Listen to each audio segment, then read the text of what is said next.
دوستوں ویڈیو شروع کرنے سے پہلے ہمارے channel Alhuda online Quran academy centre کو سبسکرائب اور ویڈیو کو لائک کریں۔ بسم اللہ الرحمن الرحیم۔ اسلامی تاریخ رسول اللہ صلی اللہ علیہ وسلم کی چچا ابو طالب سے گفتگو۔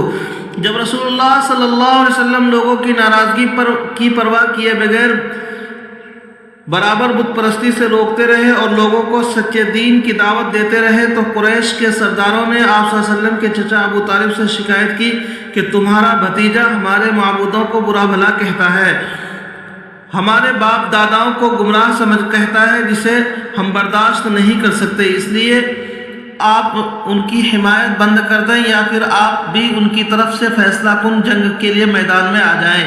یہ سن کر ابو طالب گھبرا گئے اور حضور صلی اللہ علیہ وسلم کو بلا کر کہا، مجھ پر اتنا بوجھ نہ ڈالو کہ میں نہ اٹھا سکوں۔ چچا کی زبان سے یہ بات سن کر آپ صلی اللہ علیہ وسلم کی آنکھوں میں آنسو بھر آئے اور آپ صلی اللہ علیہ وسلم نے فرمایا، چچا جان، اللہ کی قسم، اگر یہ لوگ میرے ایک ہاتھ میں سورج اور دوسرے ہاتھ میں چاند لا کر رکھ دیں تب بھی میں اپنے اس کام سے باز نہ آؤں گا، یا تو اللہ کا دین زندہ ہوگا یا میں اس راستے میں ہلاک ہو جاؤں گا۔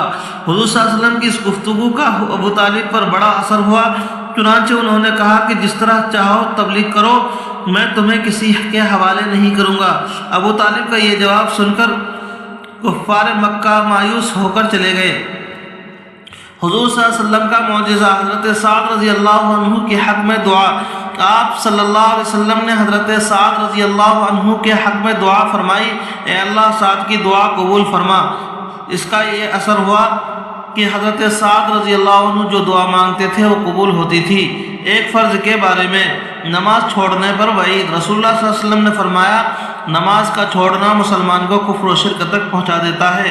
ایک سنت کے بارے میں، نفع نہ پہنچانے والی نماز سے پناہ مانگنا۔ حضرت انس رضی اللہ عنہ کا بیان ہے کہ رسول اللہ صلی اللہ علیہ وسلم یہ دعا فرماتے تھے، اللہم انی اعوذ بک من صلاۃ لا تنفع۔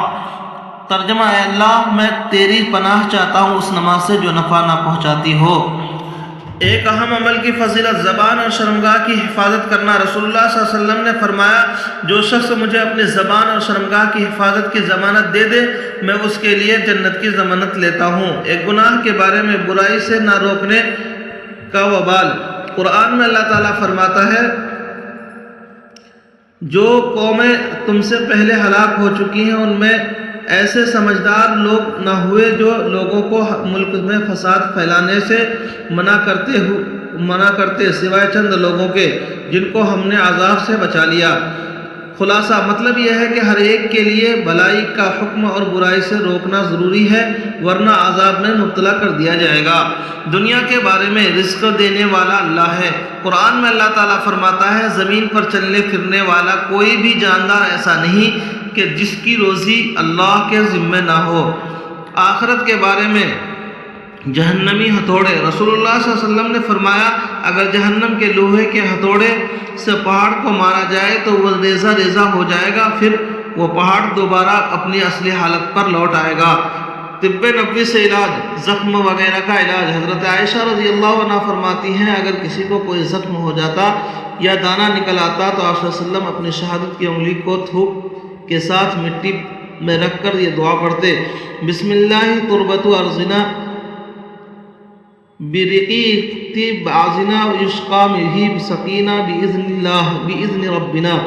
ترجمہ، اللہ کے نام سے ہماری زمین کی مٹی ہم میں سے کسی کے تھوک کے ساتھ ملی ہوئی لگاتا ہوں تاکہ ہمارے رب کے حکم سے ہمارا مریض اچھا ہو جائے۔ نبی کریم صلی اللہ علیہ وسلم کی نصیحت۔ رسول اللہ صلی اللہ علیہ وسلم نے فرمایا، اپنے مال کی زکوٰۃ کے ذریعے محفوظ بناؤ اور اپنے بیماروں کا صدقے سے علاج کرو اور بلا مصیبت کی موجوں کا دعا اللہ تعالیٰ کے سامنے عاجزی سے استقبال کرو۔ اللہ تبارک و تعالیٰ عمل کرنے کی توفیق نصیب فرمائے۔ چینل کو سبسکرائب اور ویڈیو کو لائک کریں۔